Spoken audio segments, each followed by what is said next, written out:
स्थानिक स्वराज्य संस्थेतून विधान परिषद निवडणुकीसाठी अर्ज भरण्याच्या पहिल्याच दिवशी अहिल्यानगरमध्ये 9 उमेदवारांनी 16 अर्ज खरेदी केलेत। यामध्ये देवळाली प्रवरा नगर परिषदेचे नगराध्यक्ष आणि भाजपचे निष्ठावंत सत्यजित कदम यांच्यासाठी पत्नी प्रीती कदम यांनी अर्ज घेतलाय।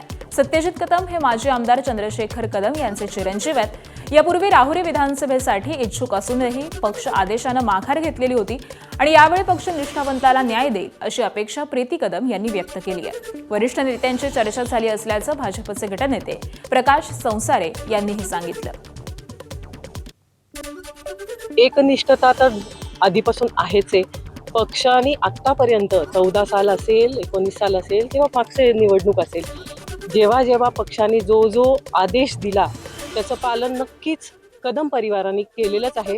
आणि मला खात्री आहे ह्या वेळेला पक्ष जसा मागच्या वेळेला त्यांनी थांबायला लावलं होतं आणि ह्या वेळेला नक्की काम आहेच आहे, त्याच्यामुळे पक्ष नक्की विचार करून ह्या वेळेची उमेदवारी दादांना देईल। विधान परिषदेच्या निवडणुकीच्या अनुषंगाने देवळाली प्रवराचे लोकनियुक्त नगराध्यक्ष सत्यजितदादा कदम यांच्यासाठी आम्ही भारतीय जनता पार्टीच्या वतीने आज नामनिर्देशन पत्र घेतलेलं आहे। आमच्या सर्व कार्यकर्त्यांच्या ह्या भावना आहेत की भारतीय जनता पार्टीच्या मूळ कार्यकर्त्याला भारतीय जनता पार्टीच्या वतीने ही उमेदवारी मिळावी।